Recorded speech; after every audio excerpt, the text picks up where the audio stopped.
Hey everybody, hope you're doing great today. In this video I want to talk about the recent changes that happened with the NAR, the National Association of Realtors, and a lawsuit that was recently brought against them. So in order to avoid litigating the entire lawsuit, basically going to trial, whether in front of a judge or a jury, and then playing out on the merits and hearing the results, NAR decided to settle the case. Settling a case does not necessarily mean that you're admitting guilt or not admitting guilt, but it does allow the process to shorten. And by settling too, you basically shorten that process. You make it much more cheaper legal fees wise. So NAR chose to settle, and in that settlement, they changed some of the rules that real estate agents, that realtors will operate under. So I did write an article about this, and there is a NAR FAQ, frequently asked questions section, that I will link down below. So feel free to check out my blog article, or feel free to review the NAR FAQ. So the FAQs that NAR has put out there is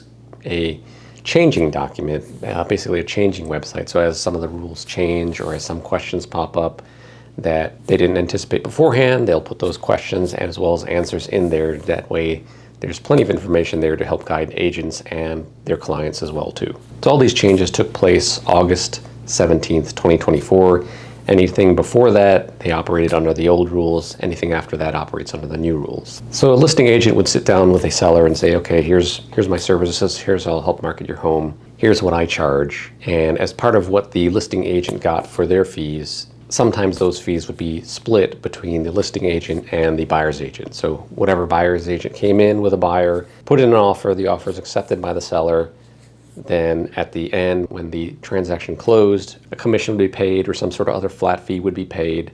And then of that flat fee, based on whatever the agreement was, some of that fee went to the listing agent and then some of that fee went to the buyer's agent. So previously, the listing agent would notate in the MLS comments that only other agents could see, this is how much commission a buyer's agent will get paid if they bring a buyer. So under the new terms of the settlement, NAR has now prohibited that. So basically a seller can agree to pay a commission to a buyer's agent, but that fee can no longer be mentioned in the MLS at all. Also, as part of the settlement is the requirement that before a buyer's agent can take a buyer to any showing to visit any property, they need to get a buyer's representation agreement. So it basically covers the length of the agreement between the buyer and the buyer's agent and how much the buyer is going to pay to the buyer's agent. Basically with this, NAR separated the commission payments between the buyer and the sellers. So starting August 17th, 2024, buyer's agent and the buyer have to agree to what payment the buyer's agent will get and then proceed from there. Now, if the seller is still paying a commission to the buyer, let's say there's a listing commission and the seller says, okay, I'll agree to pay X% to the buyer's agent. So in that case, whatever the money the seller's agent is paying to the buyer will be either part of the commission the buyer's agent will get, or it could be entirety of the commission that the buyer's agent would get.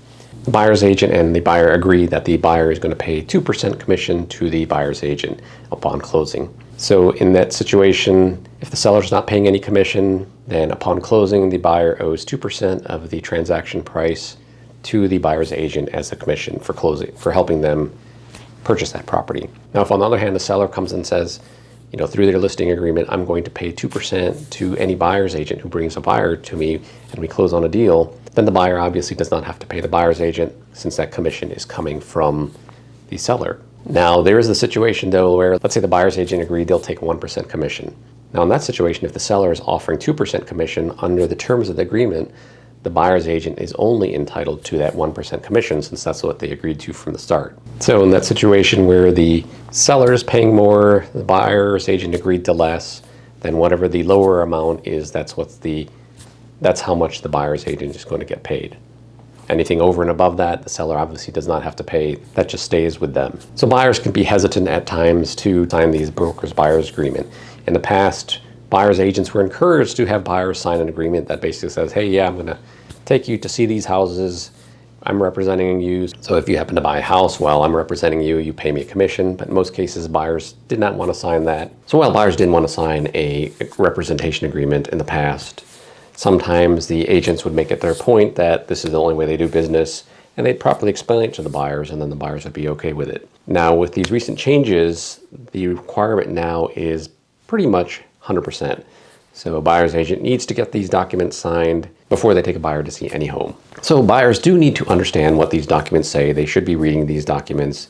Anything related to real estate, it's a very expensive purchase. There's a lot of time involved too, depending on how long you're going to live in the home. So you don't want to get in a situation where you get a wrong home because you weren't comfortable working with a particular agent and you pursued it a different way. But the best thing to do is read these agreements over, have the agent sit down and explain it to you. And if you still have questions, go talk to a third party, whether you want to talk to an attorney, pay an attorney to walk you through the contract. That way you're fully understanding. If you got any questions about anything, that attorney can help you feel comfortable that you're not signing away your life, you're not signing away things that you shouldn't be signing away. In fact, these are standard forms, standard representation agreements that most brokers use. So they're not really trying to pull something over on buyers. They're trying to make sure all parties understand the agreements that they're going to be working under and the rights of each party. So now what if you're a buyer and you really don't want to sign these agreements? There are other ways around this. One of the ways is just to go directly to the listing agent. The listing agent already has an agreement with the seller. They're not representing you as a buyer, but you can go directly to them and say, hey, I want to see your property. They should be able to get you in. The problem you might run into is when the listing agent is too busy because that's all they do. They just focus on listings. They might not have time to get you in on your schedule. The other problem you might run into is when you want to see multiple properties on the same day. Usually when you have a buyer's agent, they can schedule all those together and get you in at a good time. Now, when you don't want to work with a buyer's agent and you decide to work directly with a listing agent, coordinating with 3 or 4 or more listing agents to get in one right after the other might be a little difficult because not everybody's available. And especially when they're not really working with buyers, they're just working with their listings, with their sellers, they might not have as open a schedule as, say, would a buyer's agent. Another option is the buyer, if they go to an open house, the buyer does not need to sign any representation agreements there. The open house is being hosted on behalf of the seller by the listing agent, again, who has an agreement in place. So the buyer is not really expected to sign anything. So if the buyer does decide to go to the listing agent, they should understand that the listing agent has a relationship with the seller. So they basically have a fiduciary relationship with the seller.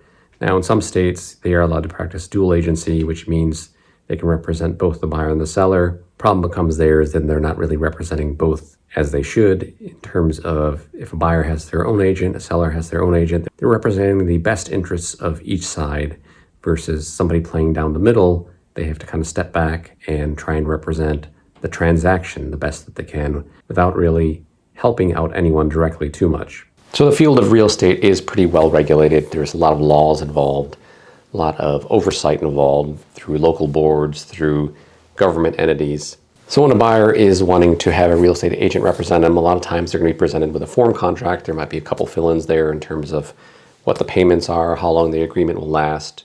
Shouldn't be really too much variation in those documents. It shouldn't take too long to read, to understand, ask questions of your buyer's agent, ask questions of an attorney, and get all the answers that you need to make you feel comfortable signing a buyer's agreement.